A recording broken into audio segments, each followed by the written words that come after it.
봄날 아침 예배 자리로 나오신 여러분 모두를 주의 이름으로 환영합니다. 오늘도 우리를 만나주실 하나님을 우리가 기대하는 마음으로 예배 자리로 같이 나가면 좋겠습니다. 우리 함께 기도하심으로 예배 자리로 나가시겠습니다. 그러므로 형제들아, 내가 하나님의 모든 자비하심으로 너희를 권하노니 너희 몸을 하나님이 기뻐하시는 거룩한 산 제물로 드리라. 이는 너희가 드릴 영적 예배니라. 하나님은 영이시니 예배하는 자가 영과 진리로 예배할지니라. 아멘.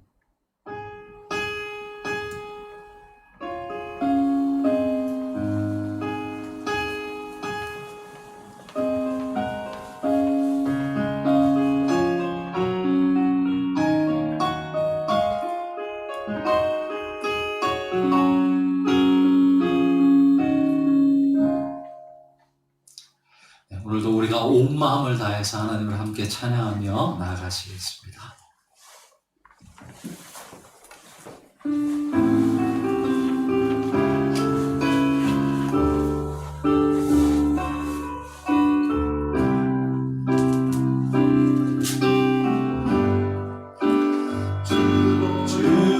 주보혈 날 정결케 하고 주보혈 날 자유케 하니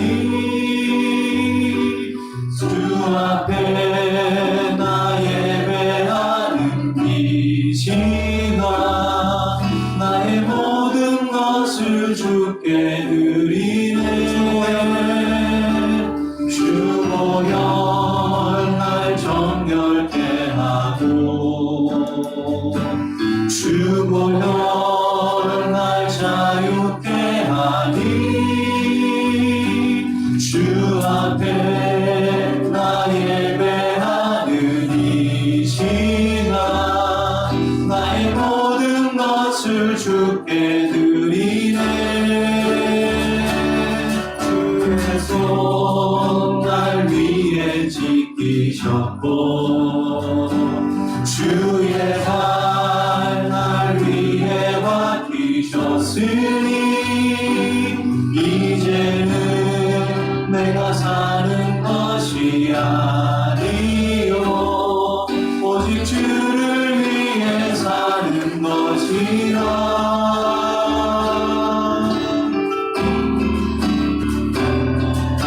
주의 손에 나의 손을 포개고 또 주의 발에 나의 발을 포개어 나 주와 함께 죽고 또 주와 함께 살리라. 영원토록 주 위에 살리라. 주의 손에 나의 손을 포개고 또 주의 발에 나의 발을 포개어 나 주와 함께 죽고 또 주와 함께 살리라. 영원토록 주 위에 살리라.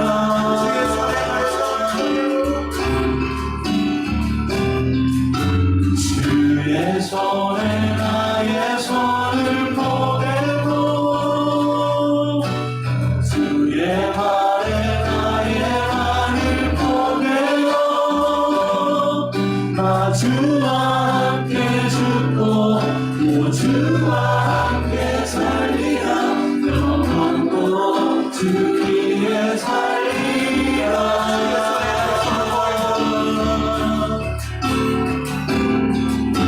주의 손에 나의 손을 포개고 또 주의 발에 나의 발을 포개어 나 주와 함께 죽고 또 주와 함께 살리라. 영원토록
예수 귀한 예수 이름 거룩 주소서 예수 믿는 것을 가득 증거함보다 예수 귀한 예수 믿음 거룩 주소서.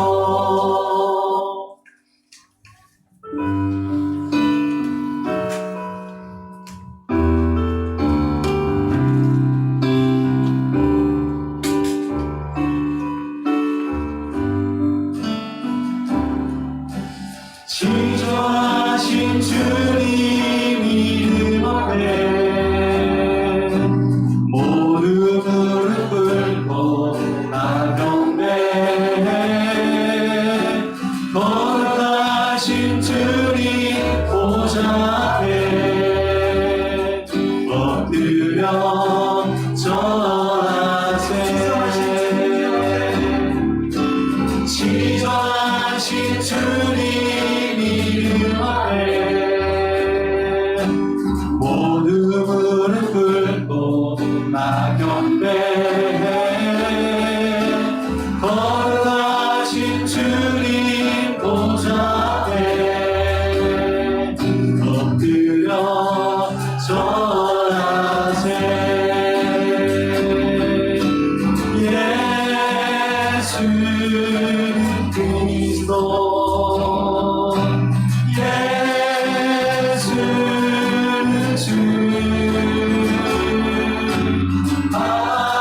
하나님의 영으로 경배드리리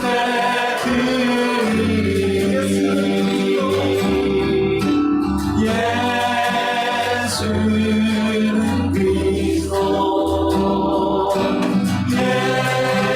예수는 주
다 함께 사도신경으로 우리 신앙을 함께 고백하시겠습니다. 나는 전능하신 아버지 하나님 천지의 창조주를 믿습니다. 나는 그의 유일하신 아들 우리 주 예수 그리스도를 믿습니다.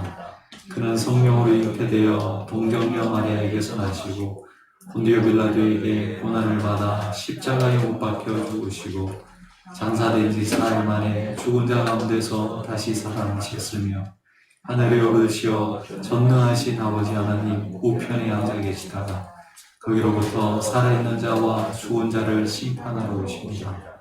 나는 성령을 믿으며 거룩한 공교회와 성도의 교제와 죄를 용서받는 것과 몸의 부활과 영생을 믿습니다. 아멘. 제가 우리를 대표해서 이순호 권사님 나오셔서 기도해 주시겠습니다.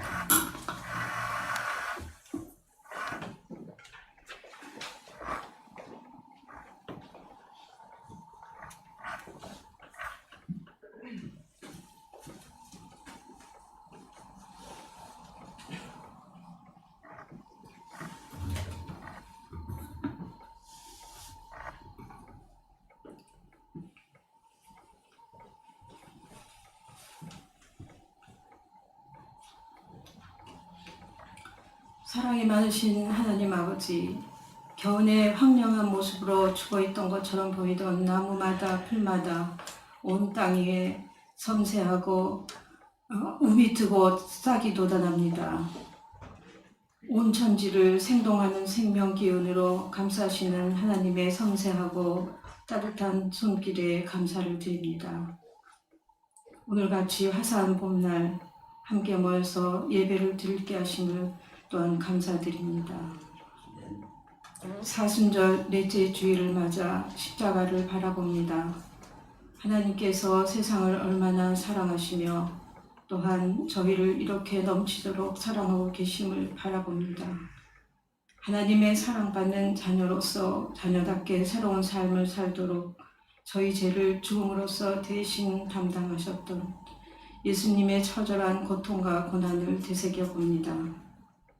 그러나 여전히 낡고 부패하고 거짓된 옛자에 얽매여 죄를 지으며 살아가는 저희들을 바라봅니다.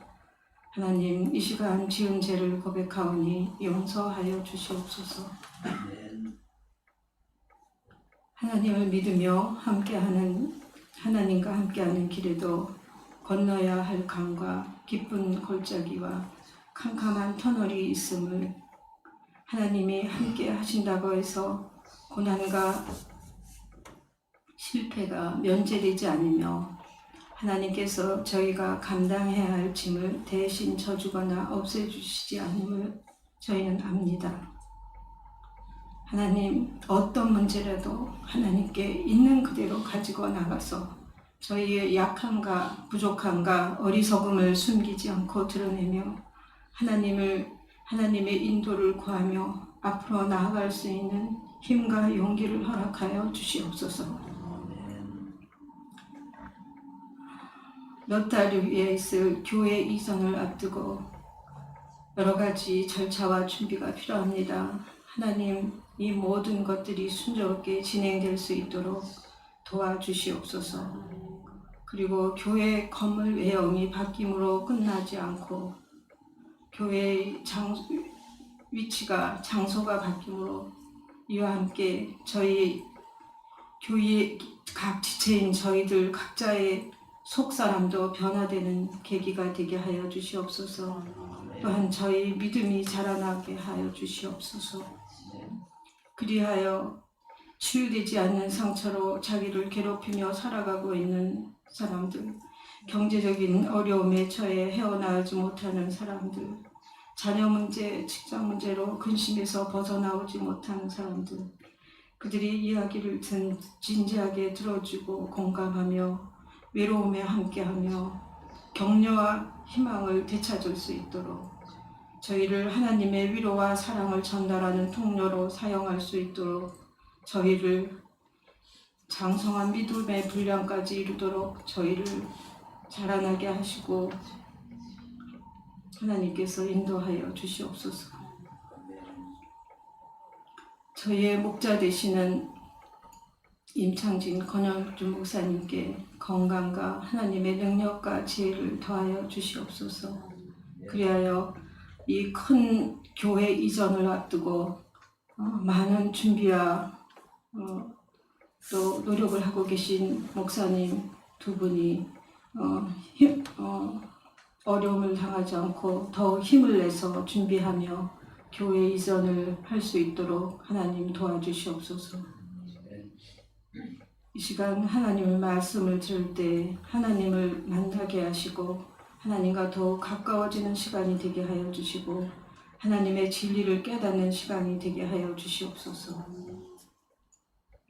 예배의 시작이 오니 끝까지 하나님께서 함께 하여 주시고 여기 자리에 함께한 모든 이에게 성령 충만케 하여 주시옵소서.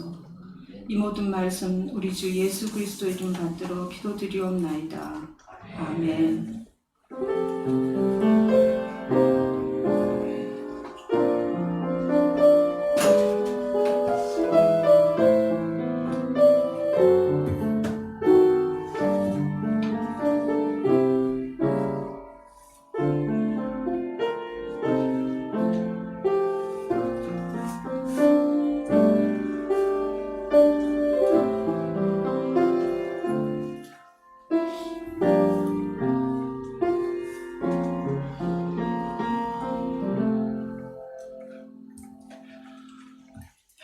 감사합니다. 오늘 또 예배 자리에 나오신 여러분 모두를 주의 이름으로 환영합니다. 우리 시간 좌우로 바라보시면서 또 우리 가정에서 예배 드리시는 분들은 가족들과 함께 평화 인사를 나누시겠습니다. 하나님의 평강이 함께 하시기를 바랍니다.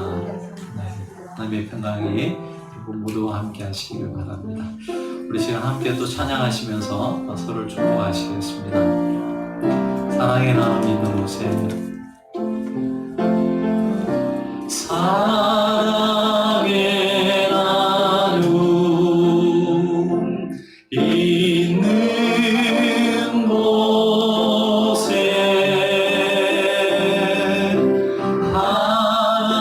하나님께서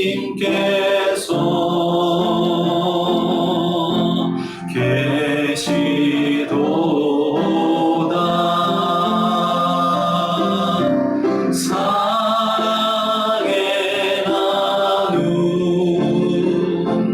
있는 곳에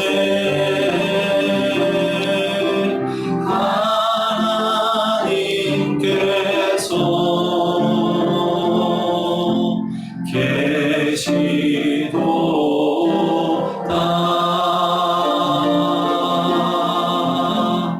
아멘. 교육 소식 전해드리겠습니다. 주보를 참고해 주시기 바랍니다. 코로나가 좀 봄이 되면 좀 줄어들까 싶었는데 아직도 계속 기승하고 있습니다. 여러분 이 땅을 위해서 우리 같이 좀 중보해 주시면 계속해서 중보해 주시면 감사하겠습니다. 오늘은 사순절 세 번째 주일입니다. 사순절 우리 3월 마지막 주가 종려주일로서 그 주간이 또 고난 주간이고요. 우리 4월 첫째 주가 부활주일입니다. 부활의 아침을 맞기 이전에 예수님과 함께 십자가의 여정을 걸어갈 때 우리는 주님과 함께 부활의 아침을 기쁨으로 맞이할 것입니다.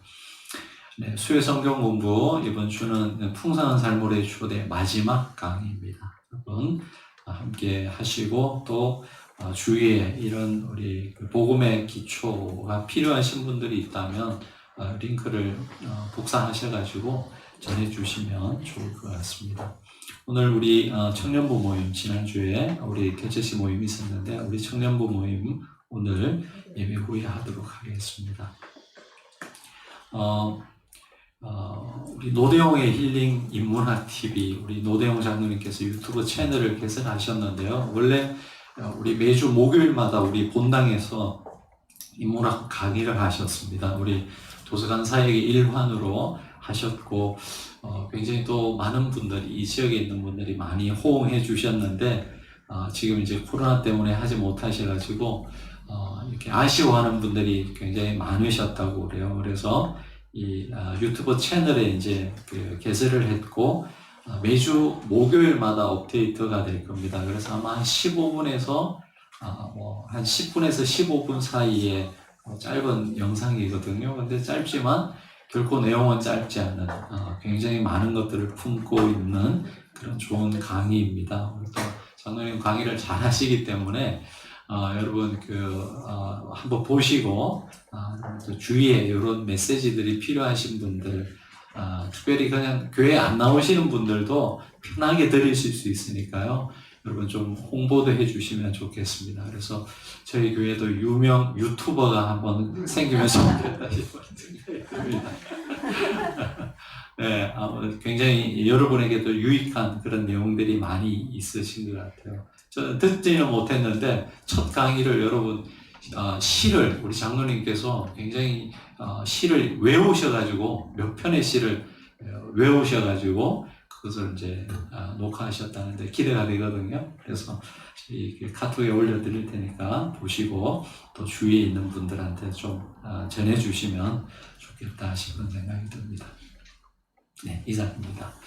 네, 오늘 우리에게 주시는 하나님의 말씀은 마태복음 2장 1절에서 12절까지 말씀입니다. 마태복음 2장 1절에서 12절까지. 마태복음 2장 1절에서 12절. 신약성경 2페이지입니다. 제가 먼저 1절 봉독해 드리겠습니다. 헤롯 왕 때에 예수께서 유대 베들레헴에서 나심에 동방으로부터 박사들이 예루살렘에 이르러 말하되 너희는 왕을 마시리가 우리가 동방에서 그의 별을 보고 그에게 경배하러 왔노라 하니 헤롯 왕과 온 예루살렘이 듣고 소동한지라. 아니 모든 대제사장과 백성의 수기관들을 모아 그 인도가 어디서 나였느냐 물으니 이르되 유대 베들레헴이오니 이는 선지자로 이렇게 기록된 바 또 유대 땅 베들레헴아 너는 유대골 중에서 가장 작지 아니하도다. 여기에서 한 다스리는 자가 나와서 내 백성 이스라엘의 목자가 되리라 하였음이니이다. 이에 헤롯이 가만히 박사들을 불러 별이 나타난 때를 자세히 묻고 베들레헴으로 보내어 이르되 가서 아기에 대하여 자세히 알아보고 사건을 내게 구하여 나도 가서 그에게 경배하게 하라. 박사들이 왕의 말을 듣고 갈새 동방에서 보던 그 별이 문득 앞서 인도하여 가다가 아기 있는 곳 위에 머물러 서 있는지라. 그들이 별을 보고 매우 크게 기뻐하고 집에 들어와 아기와 그의 어머니 마리아가 함께 있는 것을 보고 엎드려 아기께 경배하고 보배합을 열어 황금과 유향과 모략을 예물로 드리니라. 그들은 꿈에 헤롯에게로 돌아가지 말라 지시하심을 받아 다른 길로 고국에 돌아가니라. 아멘. 월요일 아침에 목사님께서 그 교회 집사님 한 분에게 전화 신방을 했습니다. 집사님 평안하시죠? 이렇게 질문을 했더니 목사님 저 어젯밤에 한숨도 못 잤습니다. 왜 못 자셨어요? 조금은 불평어린 그런 뉘앙스로 목사님 때문에 못 잤습니다. 아니 왜 저 때문에 못 주무셨습니까? 했더니 주일날 설교를 듣는데 너무 곤히 잠을 자가지고 그날 저녁에 잠을 못 잤다는 거예요. 이런 분이 우리 교회에 없었으면 좋겠습니다. 제가 잠을 재우는 목사가 안 되면 안 될 수 있도록 기대해 주시기 바랍니다.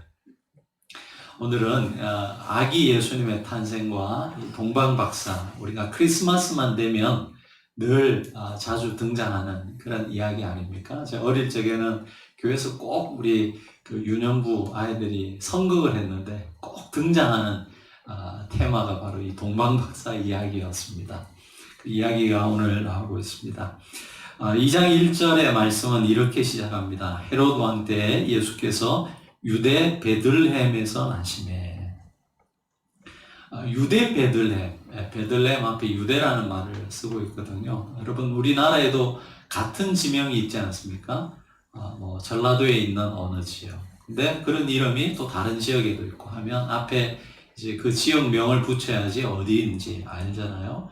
경기도 광주가 있고 또 전라도 광주가 있듯이 베들레헴도 이 스불론 땅, 그 이스라엘 북쪽 지역에 또 베들레헴이라는 곳이 있었습니다. 그것과 구분하기 위해서 이 유대 땅, 유대 광야에 있었던 베들레헴을 지칭하고 있는 것이죠. 그 베들레헴을 표기하고 있습니다.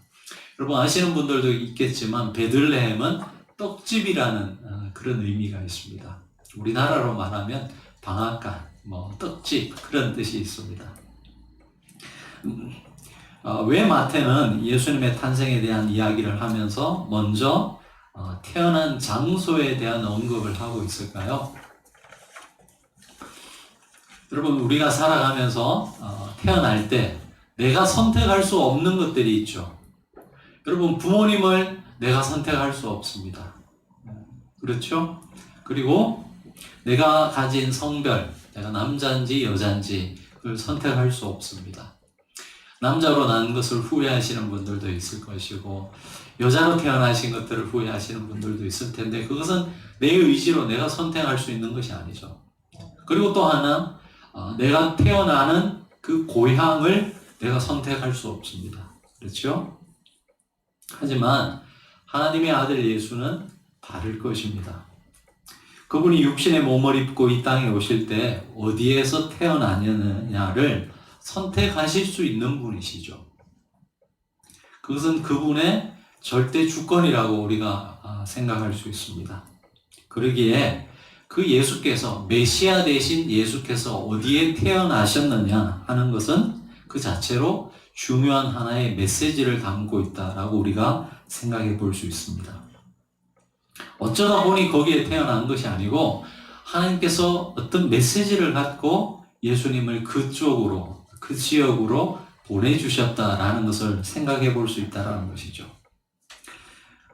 그 하나님의 깊은 섭리와 뜻에 의해서 예수님께서 태어나신 곳이 오늘 바로 베들레헴이었습니다. 여러분 베들레헴은 예루살렘에서 굉장히 가까운 곳입니다. 한 10km 정도 남쪽으로 있는 지역이거든요. 지금은 이제 팔레스타인 지역으로 포함되어 있기 때문에 들어가는 것이 굉장히 까다롭습니다만은 어쨌든 예루살렘 수도에서 남쪽으로 10km밖에 떨어지지 않은 그런 곳에 있는 동네입니다. 예수님은 수많은 정치 지도자들, 종교 지도자들이 있었던 그 수도 예루살렘에서 태어나지 않고 그 예루살렘의 변방인 주변 도시였던 이 베들레헴에서 태어났다라는 것입니다. 성경학자들이 연구를 했습니다. 그 당시에 베들레헴의 인구가 얼마 정도 될까? 여러 가지 이제 사료들을 이제 수집해서 연구해 봤더니 한 200명에서 400명 정도밖에 안 되는 그런 작은 시골 동네였습니다. 근데 메시아가 베들레헴에서 나실 것은 이미 여러분 구약 성경에 예언된 사실입니다. 그래서 동방의 박사들이 예루살렘에 와서 헤롯 왕에게 유대인의 왕으로 나신 이가 어디 있습니까? 물어봤을 때 그가 서기관들과 대제사장을 불러서 어디에 성경 어디에 예언되어 있는지를 물었을 때 바로 이 미가서 5장 2절의 말씀을 근거로 해서 메시아가 유대 땅 베들레헴에서 날 것이라는 이야기를 하게 되는 것이죠. 여러분 유명한 영웅이나 아니면 지도자들의 생가를 보존하는 일들이 종종 있습니다. 그렇죠? 근데 대부분 보면 그가 영웅이 되거나 어떤 한 나라의 지도자가 된 이후에 그가 태어난 그 생가를 보존하거나 그렇지 태어나자마자 이 사람이 대통령이 될 줄 알고 영웅이 될 줄 알고 보존하는 그런 사람들은 없죠. 그러나 예수님의 경우는 달랐습니다. 이미 태어나시기 전에 구약의 예언서를 통해서 예수께서 태어나실 그런 내용들을 이미 예언하고 계셨습니다. 근데 오늘 본문에 인용된 이 구약의 내용을 보면 원래 구약의 내용과 조금 달라요. 오늘 본문의 말씀은 이렇게 되어 있습니다. 또 유대 땅 베들레헴아 너는 유대 보울 중에서 가장 작지 아니하도다. 크다는 말입니까? 작다는 말입니까? 크다는 거죠. 그런데 원래 미가서 5장 2절에 보면요 어떻게 되어 있느냐면 베들레헴 에브라다야 너는 유다 족속 중에 작을지라도 이렇게 되어 있습니다. 크다는 말인가요? 작다는 말인가요? 작다는 말이죠. 그러면 마태가 구약을 인용하면서 잘못 본 건가요? 그렇지 않습니다. 의도를 갖고 이렇게 적고 있는데요. 오늘 이 마태복음에 나오는 이 본문, 이 헬라어 원어를 가만히 살펴보면요. 이 베들레헴을 의인화해서, 그러니까 사람처럼 의인화해가지고 말하고 있습니다. 그래서 이 헬라어 원문을 번역을 하면은 이렇게 번역할 수 있습니다. 유대의 지도자들 중에 결코 작지 않다. 베들레헴을 마치 사람처럼 지칭하면서 유대의 지도자들 중에 결코 작지 않다라고 하는 것이죠. 보잘것없는 동네지만 이 구속사적으로 굉장히 중요한 장소라는 사실을 강조하기 위함이라고 할 수 있습니다. 그래서 어떤 면에서는 구약의 이 미가서 말씀을 그대로 문자 그대로 인용한 것이 아니라 마태가 그 뜻을 풀어서 메시아가 태어날 이 장소를 좀 더 부각시키고 있다라고 우리는 볼 수 있는 것이죠. 하지만 아무튼 이 구약의 이 미가서 말씀을 보더라도 베들레헴은 정말 보잘것없는 작은 동네였습니다. 이런 동네에서 예수님께서 나셨다는 것은 그 자체로 아주 분명한 메시지를 담고 있다는 것이죠. 예수님이 나신 곳은 베들레헴이고 예수님이 자라신 곳은 어디죠? 나사렛. 그래서 예수라는 이름도 당시에 굉장히 많은 사람들이 있었어요. 근데 다른 예수와 구분하기 위해서 꼭 우리가 믿는 그 예수님을 지칭할 때 나사렛 예수라고 말하지 않습니까? 나사렛 동네의 예수입니다. 근데 나사렛이라는 지역은요, 구약에 아예 나오지조차도 않는 그런 작은 동네였습니다. 무엇을 말하겠습니까?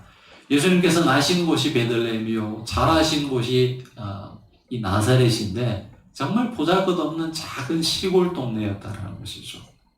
아마도 예수님의 그 삶 자체가 여러분 이 땅에 소외된 사람들, 가난한 사람들에 대한 깊은 애정과 관심을 갖고 그분의 삶이 이루어졌다는 것을 그분이 나신 곳, 자라신 곳을 보더라도 우리가 알 수 있는 것이죠.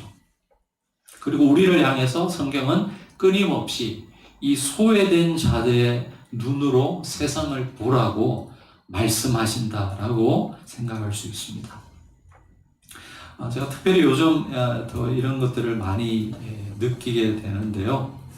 우리 한국교회가 이 낮은 자들, 가난한 자들, 소외된 자들에 대한 시선을 너무 잃어버린 것 같다라는 생각을 참 많이 하게 됩니다.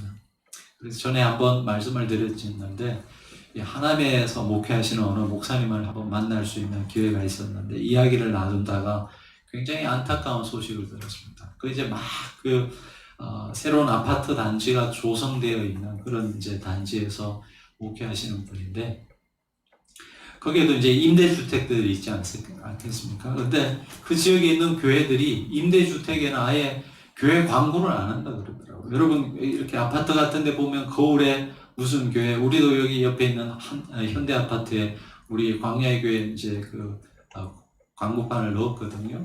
근데 임대 아파트에는요, 교회들이 아예 그런 광고조차 안 한다 그러더라고요.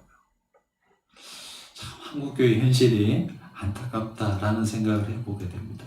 근데 원래 여러분 이 복음이 처음 우리나라에 들어왔을 때 이 한국교회에서는요, 그 가난한 자들, 소외된 자들, 신분적으로 낮은 천민들에 대한 관심을 굉장히 많이 가졌었습니다. 신분에 상관없이 재물의 부유함, 소유에 상관없이 교회에 오는 모든 사람들을 환대하고 그들을 하나님의 사랑으로 섬겼던 그런 한국교회의 모습을 우리가 잃어가고 있는 그런 안타까운 현실을 보게 됩니다. 더더욱 이 기독교가 이 사회에서 주류가 되면서 이제는 교회에 올지라도 조금 부유한 사람들, 이런 사람들에 대한, 그리고 사회적으로 저명한 사람들, 이런 사람들에 대한 관심을 더 가지는 우리 교회의 모습을 보게 됩니다. 그러나 하나님은 오늘도 이 세상에 여러분 가장 낮은 자리에 오늘도 임하고 계신다는 사실 우리가 꼭 기억할 수 있었으면 좋겠습니다. 그 낮은 곳을 여러분 찾아가시면 우리가 더 주님을 깊이 만날 수 있을 것입니다. 물론 그 일은 말처럼 그렇게 쉬운 일도 아니고요. 우리가 낭만적으로 생각할 일은 아닙니다. 그러나 교회가 반드시 잊지 말고 힘써야 하는 사역일 것입니다. 그리고 그분이 임재하는 곳은 여러분 아무리 초라한 곳이라도 생명의 땅으로 변화되게 됩니다. 여러분 언급드린 베들레헴 그리고 나사렛 여러분 지금 가보시면은 너무나 화려해요. 그리고 전 세계에 있는 그리스도의 사람들 하나님의 사람들은 평생 꼭 한 번은 가보고 싶어하는 곳이 바로 베들레헴이요 예수님이 자라셨던 나사렛이 되었습니다. 그래서 1년 내내 사람들이 끊이지 않는 곳이 되었습니다. 여러분 처음 예수님이 탄생하실 때는 보잘것없는 동네였지만 그분으로 인하여서 그 땅이 새로운 땅이 되었다라는 것을 우리가 알 수 있는 것이죠. 여러분 하나님이 임하신 사람도 마찬가지입니다. 보잘것없는 인생이라 할지라도 그 인생 가운데 예수님께서 임하시면요 그 사람의 인생은 새로워집니다. 여러분 예수님의 어머니 마리아를 생각해 보시기 바랍니다. 마리아가 예수님을 잉태하고 낳았을 때 10대 초중반이라고 그랬잖아요. 누가 알아봐 줬겠습니까? 그러나 인류 역사 속에서 그분을 여러분 우리는 성녀라 그렇게 지칭합니다. 얼마나 영광스러운 그런 자리이겠습니까? 여러분 그 강영우 박사라는 분 혹시 아시는 분 있으실지 모르겠습니다. 이분은 1944년 양평에서 태어났습니다. 해방 전해 양평에서 태어나셨는데 중학교 시절 친구들이랑 놀다가 축구공에 눈을 맞았습니다. 그리고 그때 실명을 하게 됩니다. 근데 그 충격으로 여러분 그 어머니가 뇌졸중에 걸리고 돌아가시게 됩니다. 그러자 누나가 이 평화시장의 봉제공으로 일하면서 남은 밑에 세 동생을 먹여 살린 거예요. 근데 2년 후에 그 누나마저도 세상을 떠나게 됩니다. 이 강영우 박사가 이제 장남이 되고 밑에 두 동생이 남은 고아가 돼버린 거예요. 근데 이 아이가 뭘 어떻게 하겠습니까? 이 세 남매가 다 뿔뿔이 흩어집니다. 고아원에 가기도 하고 그렇게 됩니다. 그러다가 겨우 어떻게 3남매가 다시 모여 살게 되었는데요. 그분의 고백을 빌리자면 이렇습니다. 그때 가장 소원이 뭐냐? 배불리 먹어봤으면 좋겠다. 한번 밥이라도 실컷 먹어봤으면 좋겠다. 이런 형편에 있었다는 것입니다. 그리고 뭐 살아가지고 잘 되고 부자가 되고 이런 목표가 아니고요. 그냥 살 수만 있다면 좋겠다. 그게 인생의 목표였다라는 것입니다. 중도 실명이었기 때문에 여러분 얼마나 그 좌절감이 컸겠습니까? 점자책을 읽을 수도 없었답니다. 처음에. 그것도 쉽지 않았겠죠. 그리고 지금부터 약 50년 전이었으니까 이 장애우에 대한 여러분 얼마나 사회적 편견이 심했겠습니까? 이분이 이제 나부중에 자라가지고 공부를 잘했나 봐요. 그래서 연세대에 지원을 합니다. 원서를 들고 갔는데요. 아예 원서를 받아주지도 않았답니다. 장애우에 대한 편견이 그만큼 심했던 그런 시기였죠. 절망을 하고 돌아오는데 예전에 이제 자기 부모님이 이북에서 오신 그 목사님들을 참 많이 섬기셨답니다. 그때 자기 집을 거쳐간 한 목사님이 생각나서 그 목사님을 찾아가서 이런 사정을 말씀을 드렸더니 그분이 그 원서를 가지고 연세대에 다시 가신 거예요. 그리고 그 학장 뭐 이렇게 또 부탁을 해서 겨우 연세대에 입학을 하게 됩니다. 그리고 나서 여러분 로타리 클럽이라는 곳에 이 장학생으로 나중에는 미국에 유학까지 가게 됩니다. 우리나라 최초의 장애인 유학생이 됩니다. 그리고 나서 국제적으로 엄청난 일을 하다가 2012년 하나님의 부르심을 받았습니다. 두 아들은 첫째는 미국에서 최고의 안과 의사가 되었고요. 둘째는 이 오바마 대통령 시절에 선임 법률 고문으로 그렇게 아주 유명한 그런 아들이 되었습니다. 그분은 이렇게 고백합니다. 자신이 만약 시각장애인이 아니고 그냥 평범한 사람이었다면 자기가 이룬 일의 10분의 1도 이루지 못했을 것이다. 이렇게 고백을 했습니다. 그리고 또 고백을 하는데요. 지금의 자신이 있을 수 있었던 두 가지 가장 중요한 만남이 있었다는 거예요. 그분의 인생에. 하나는 그분의 사모님, 와이프를 만난 거고요. 그리고 하나는 바로 예수님을 만난 것이다 라고 그의 자서전에서 그렇게 기록하고 있습니다. 여러분, 그분의 삶을 생각하면 마치 베들레헴 같은 사람이었어요. 예수님을 만나기 전에. 누가 봐도 보잘것없는 인생 아니었겠습니까? 돈이 있었습니까? 아니면 자신을 지켜줄 부모가 있었습니까? 아니면 여러분, 이 사회를 헤쳐나갈 만한 그런 건강이 있었습니까? 누가 봐도 초라한, 이 사람의 미래는 캄캄하고 소망이 없다라고 생각할 수밖에 없는 그런 인생이었죠. 근데 이분이 예수님을 만났어요. 그리고 그의 삶이 오히려 사지 멀쩡한 육체적으로 건강한 사람이 할 수 있는 일보다 훨씬 많은 일을 했습니다. 여러분, 예수님이 임하신 사람은 이런 인생으로 쓰임받을 수 있다는 것이죠. 하나님이 천국에 계신 것이 아니고요. 하나님이 계신 곳이 천국이에요. 여러분의 인생에 그 예수님이 함께 계신가요? 혹시 내 자신의 삶이 베들레헴이라고 생각하시는 그런 분들, 나는 우리 가정이 변변치도 못하고 돈이 많지도 않고 그렇게 생각하시는 분들이 있습니까? 그것을 걱정하거나 불평하지 마시고 여러분 안에 정말 예수님이 계신지를 한번 물어보셨으면 좋겠습니다. 아멘. 만왕의 왕께서 이 세상에 오셨지만 그를 알아본 사람들은 소수의 사람들 뿐이었습니다. 오늘 본문에는 멀리 동방에서 온 박사들이 나옵니다. 유대인들 입장에서 보면 이방인들이죠. 하나님을 알지 못하는 이방인들이죠. 그 이방인들 중에 몇몇이 메시아의 오심을 알고 그를 경배하기 위해서 오게 됩니다. 예를 들어서 이런 거예요. 여러분, 어떤 집안에 아들이 올림픽 경기에 나가가지고 금메달을 땄어요. 근데 그 식구들은 아무도 관심이 없어가지고 이 사람이 자기 아들이 금메달을 땄는지 어떤지도 모르는 거예요. 근데 갑자기 외부에서 수많은 취재진들이 그 집에 들이닥친 거예요. 그러자 자기 아들이 금메달 딴 사실을 알게 된 것이죠.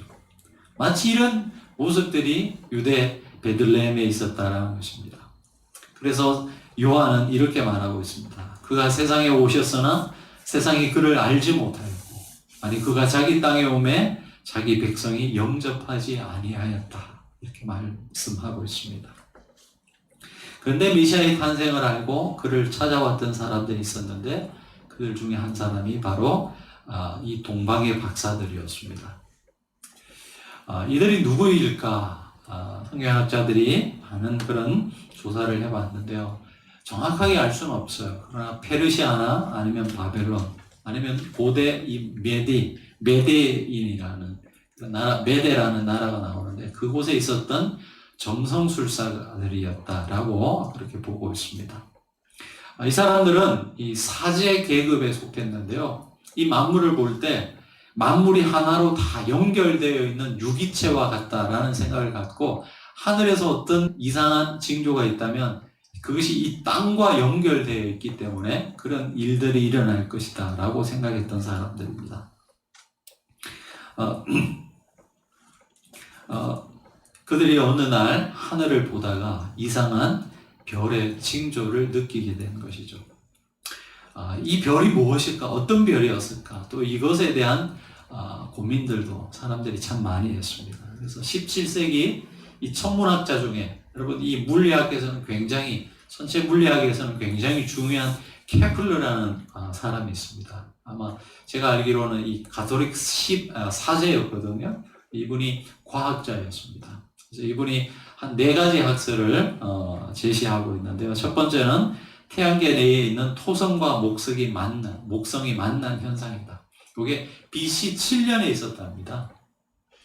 아니면은 BC 12년에서 11년 사이에 있었던 이 베들레헴 상공을 지나갔던 헨리 해성이다 라고 볼 수도 있고요. 세 번째는 특정 기간에 일시적으로 폭발하여 나타난 초신성이었다, 이렇게 보는 견해도 있고요. 네 번째는 이상의 자연적인 별의 현상이 아닌 초자연적인 현상, 즉 하나님의 특별 섭리로 일시적으로 생겨난 별이었다, 이런 학설도 있습니다.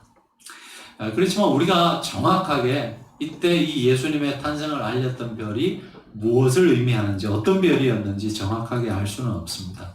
중요한 것은 한 별의 등장으로 이 땅을 구원할 메시아의 탄생을 알렸다라는 것입니다. 이 별의 등장으로 이 세 사람은 긴 여정을 떠나게 됩니다. 아마 그들의 생업을 포기했을 수도 있고 그들의 가족을 떠나야만 했을 것입니다. 그리고 별을 보고 왔으니까 아마도 낮에는 움직일 수 없었고 밤에만, 낮에는 이 한낮의 이 광야의 어떤 뜨거운 태양을 피해서 쉬어야 했고 그 추운 밤에는 또 걸음을 인도했던 그런 별을 따라서 움직여야만 했을 것입니다. 쉽지 않은 여정이었었겠죠. 하지만 그 별을 따라서 한 걸음 한 걸음 나아갈 때 결국은 인류의 메시아, 구원자 예수 그리스도를 만나는 이 영광스러운 자리에 그들은 초대받을 수 있었던 것입니다. 여러분, 어쩌면 여러분 인생에도 이런 별이 있을 수 있어요. 여러분, 이 동방박사들에게 별은 어쩌면 물론 결과적으로 보면 메시아를 만나는 영광스러운 자리에 초대받게 되는 계기가 되었지만 그 별을 따라서 하루하루 간다는 것이 여러분 쉬운 여정이겠습니까?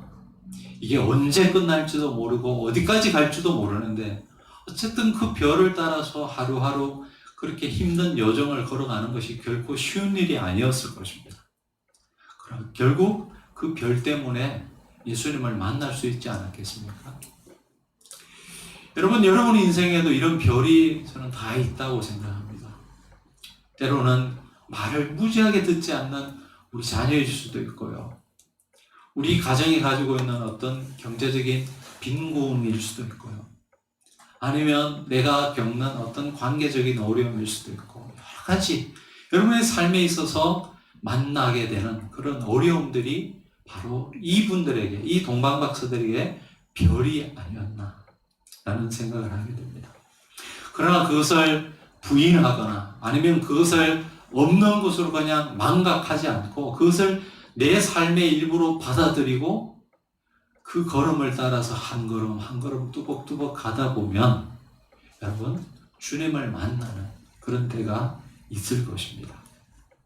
근데 그 별을 따라갈 때 어떤 마음으로 우리가 따라가야 하느냐? 여러분 이 동방박사들이 뭐라고 말하죠? 왜 그 별을 따라간 것이죠?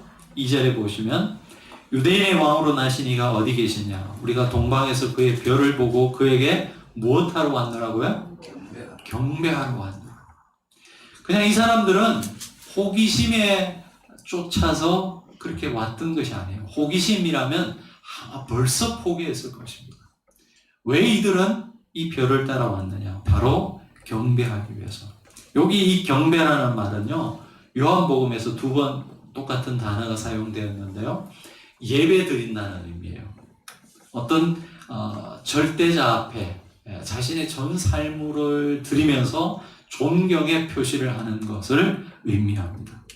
즉 우리가 구도자의 마음을 가지고 하나님을 더 알아가려는 마음으로 우리 인생에 맞닥뜨리는 그런 고난을 내 삶의 일부로 받아들이고 수용하고 그 안에서 진지한 고민을 하면서 그렇게 한 걸음 한 걸음 나아갈 때 여러분 우리는 메시아를 만나는, 마치 이 사람들이 예수님을 만났던 것처럼 그런 복된 자리로 나아갈 수 있다는 것이죠. 말씀을 맺겠습니다. 여러분 이런 말이 있습니다. 기독교가 유럽에 가서는 문화가 되었고 미국에 가서는 기업이 되었고 기독교가 한국에 와서는 재벌이 되었다라는 이런 말이 있습니다. 무슨 말이죠? 교회가 이제 더 이상 가난한 자들, 소외된 자들에 대한 관심을 잃어버리고 사회적으로 유명한 사람들, 그런 사람들에게만 관심을 쏟게 되고 그런 사람들이 교회에 오는 것을 환영한다는 것이죠. 여러분, 어쩌면 오늘 이 메시지는 우리 한국교회에 주시는 메시지일 수도 있을 것 같다는 생각을 해봅니다. 가난하고 소외된 자들에 대한 관심과 사랑을 잃어버린 우리 한국교회를 향해서 주님이 주시는 말씀이기도 합니다.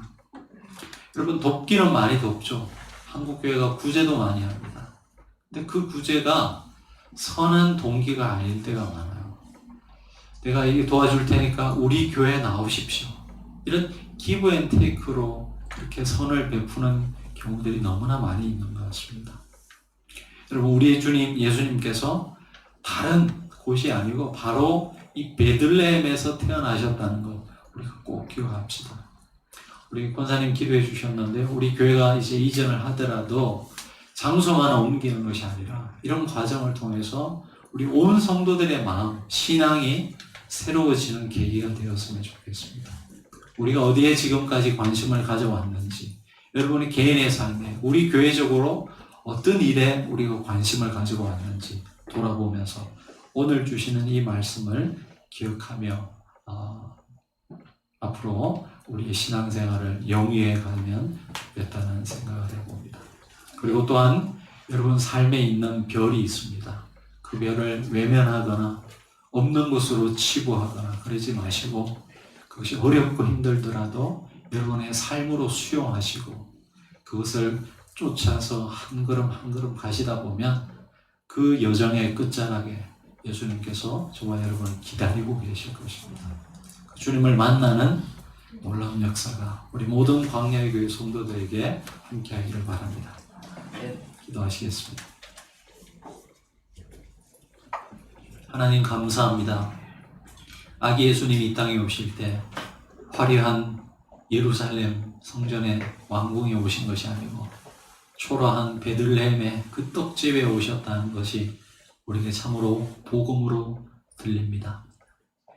떡집, 하루하루를 살아야 해서 치열한 삶의 경쟁이 있고 고뇌가 있고 아픔이 있는 그곳, 아무도 가려고 하지 않고 너무나 평범한 일상의 반복 속에서 지겨울 수도 있는 그곳, 바로 그곳에 주님은 오셨습니다.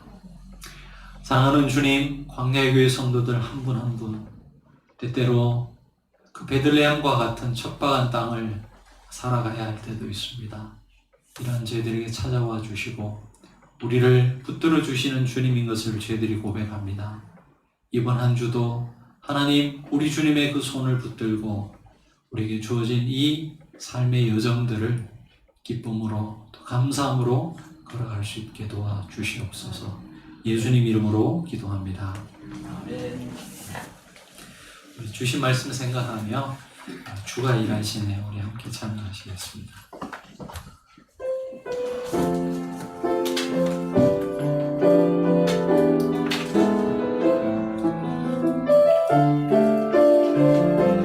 날이 저물어 갈 때,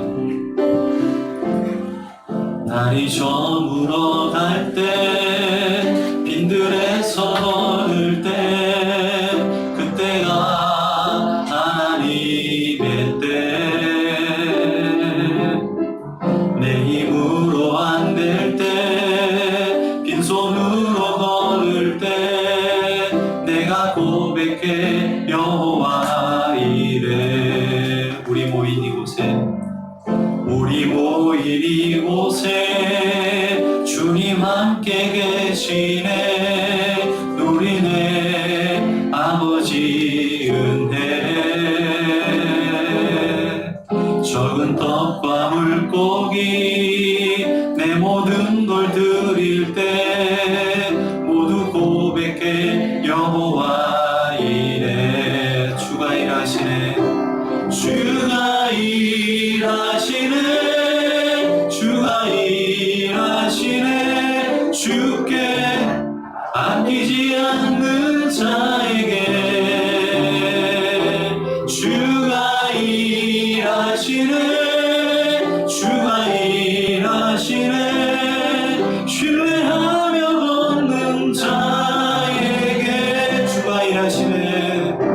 주가 일하시네 주가 일하시네 주께 아끼지 않는 자에게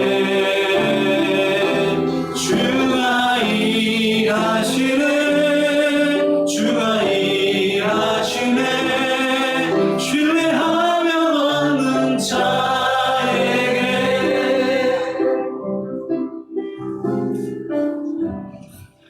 기도하시겠습니다. 하나님 아버지 은혜를 감사합니다. 우리에게 새로운 생명을 허락해 주셨습니다. 아무리 많이 부유하고 아무리 건강하다 할지라도 우리의 생은 언젠가 죽음으로 마무리할 수밖에 없는 이런 인생의 허물을 안고 살아가는 우리에게 하나님 새로운 생명을 허락해 주셨습니다. 하나님 다른 모든 것에 앞서서 이 사실 한 가지만이라도 하나님 우리가 하나님 앞에 일평생 감사해도 다 감사하지 못하는 제목입니다.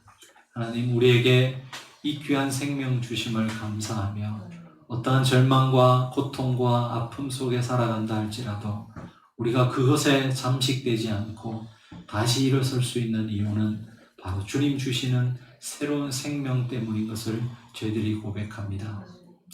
사마리아 물가에서 허기진 배를 채우고자 늘 영혼의 그 갈증을 느끼며 살아가던 그 여인에게 주님을 인한 새로운 생명 주셨듯이 오늘도 이것을 몰라 주님께서 우리에게 베풀어 주신 이 생명을 몰라서 삶의 허무와 고통 속에 살아가는 이들이 있습니다. 가난한 자들은 가난한 자대로 또 가진 자들도 가진 자대로 채워지지 않는 이 영혼의 갈증과 흑이 속에서 살아가는 영혼들 불쌍히 여겨주시고 우리 광야의 교회에 속한 믿음의 권속들을 통해서 하나님 오늘도 이 허기 속에 살아가는 사람들에게 하나님의 이 생수를 나눠줄 수 있도록 은혜를 베풀어 주시옵소서. 하나님 사랑하는 교회 지체들 기억하여 주시옵소서. 육신의 질병으로 인하여서 고통스러운 나날을 보내고 있는 사랑하는 지체들 기억하여 주시고 우리 위에 대신 십자가 지신 주님의 그 고난 속에서 주님의 그 죽음 속에서 우리가 당해야 되는 모든 어둠의 권세들 모든 어둠의 짐이 하나님 풀어 헤쳐진 줄로 믿습니다. 우리가 가지고 있는 이 육신의 질고 육신의 질병 하나님께서 해결해 주시기를 간절히 기도합니다. 특별히 이 시대의 흐름 속에서 사랑하는 주의 청년들 정말 주님 어렵고 힘든 그런 시간들을 보내고 있는 이들도 있습니다. 그들의 미래를 주님 붙들어 주시고 모두가 힘들다고 하는 이 시대에 있지만 그러나 그럼에도 불구하고 하나님의 백성들을 주께서 먹이시고 입히신다는 사실을 저들의 삶 속에서 보여주시기를 간절히 소망하며 기도합니다. 의와 평강과 희락의 하나님 나라의 가치들이 이 대한민국 땅에 온전히 실현될 수 있도록 그래서 뜻이 하늘에서 이루어진 것 같이 땅에서도 이루어지며 하나님의 나라가 하늘에서 이루어진 것 같이 이 땅에서도 이루어질 수 있도록 은혜를 베풀어 주시옵소서. 우리와 상관없는 것 같지만 하나님 미얀마 땅에 정말 폭력이 난무하는 그 시대 흐름 속에 수많은 생명들이 연약한 자들이 고통당하고 있습니다. 그 땅도 주님 불쌍히 여겨주시고 그 땅에 하늘의 평화로 함께하여 주시기를 간절히 기도합니다. 무고한 생명들이 더 이상 죽지 않게 도와주시고 주님 주시는 샬롬이 그 땅에도 정착할 수 있도록 은혜 베풀어 주시옵소서. 사랑하는 성도들 또 한 주간 흩어져 세상 속에서 살아갑니다. 그곳이 주님을 만나기에 가장 좋은 자리임을 그곳이 주님을 예배하는 자리임을 기억하고 우리에게 주신 이 소명의 길을 걸어가는 이 한 주가 될 수 있도록 은혜 베풀어 주시옵소서. 감사하고 예수님 이름으로 기도드립니다. 이제 우리 다 함께 일어나셔서 마지막 화송에 찬양하시고 예배를 마치도록 하겠습니다.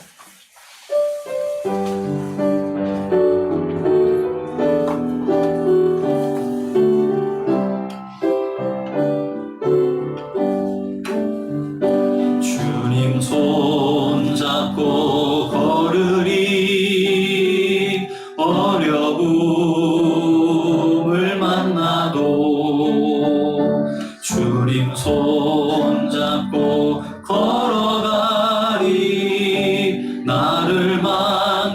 하신 주의 손 세상 살아갈 때에 거친 풍랑을 만나도 이 세상 살아갈 때에 거친 파도를 만나도 나는 주님 손 잡으리 나는 주님 손 잡으리 나를 인도하시는 주의 손을 끝까지 잡고 가리라 주님 손 잡고 걸으리 주님 손 잡고 걸으리 주님 손 잡고 걸어가리라 영원히 놓지 않으리 주님 손 잡고 주님 손 잡고 걸으리 주님 손 잡고 걸으리 주님 손 잡고 걸어가리라 영원히 놓지 않으리 영원히 놓지 않으리라.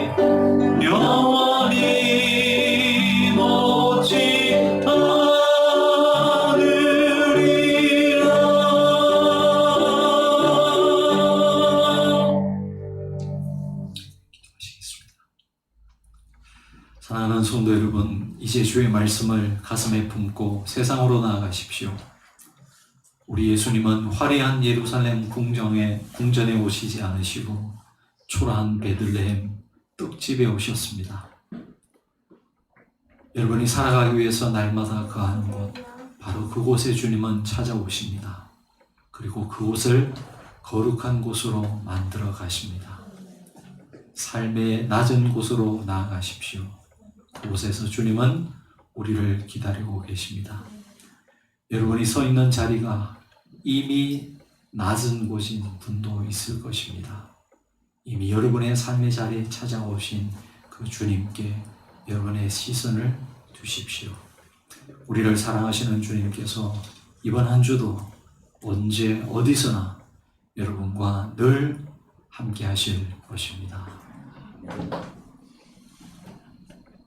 이제는 교회의 머리가 되시는 우리 구주 예수 그리스도의 은혜와 하나님 아버지의 그 크고 무한하신 사랑과 우리 안에 내주하셔서 우리가 깨달은 말씀대로 살게 하시는 성령 하나님의 교통하심의 역사가 말씀을 받고 세상을 향해 나아가는 고개 숙인 사랑하는 성도들 한 분 한 분 위에 축복으로 주신 가정과 자녀들, 사명으로 맡겨주신 일터, 피로 값주고 사신 주의 몸된 교회, 하늘나라 소망하는 이 땅과 모든 생명들 위해 지금으로부터 영원까지 함께하옵시기를 간절히 축원하옵나이다.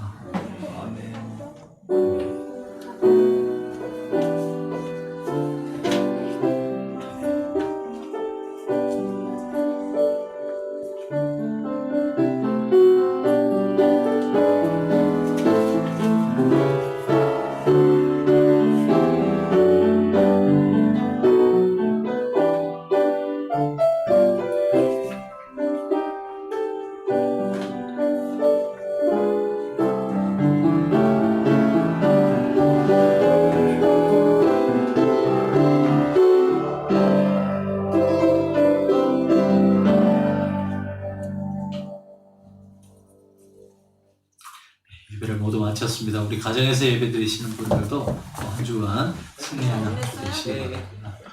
우리 청년분은 한 15분, 한 10분, 15분 있다가 함께 찬양하시겠습니다.